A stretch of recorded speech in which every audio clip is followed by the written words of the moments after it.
Korang hari-hari risau rim korang tu bengkokkan selepas tukar. Jangan risau, hari ni Wan Cina nak tunjuk satu rim yang Wan Cina rasa paling tahan dalam pasaran Malaysia, iaitu BBS RID original buatan Jepun, guys. Okay. Korang jangan samakan BBS RIA dengan RID sebab RIA dia forge biasa. RID ini adalah forge Dura, dia pakai aluminium forge yang 7000 series untuk bahan aero angkasa.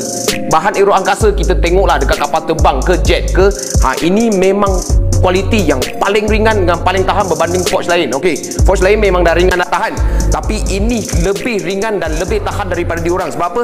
Korang bayangkan ini adalah 19 inci.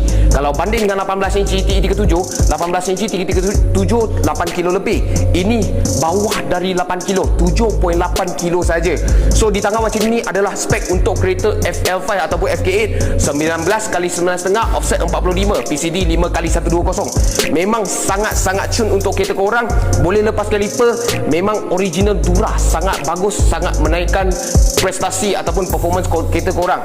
Okey, so warna ini dia memang special. Sebab apa? Sebab ini warna lebih mahal daripada BBS RID yang warna hitam. Ini warna memang ketamawang lah. So itu saja untuk mereka ni. Kita nak review sikit rim BBS RID yang baru sampai ke Wan Cina. Ini memang satu saja dekat Malaysia, dengan juga satu saja di pasaran Malaysia.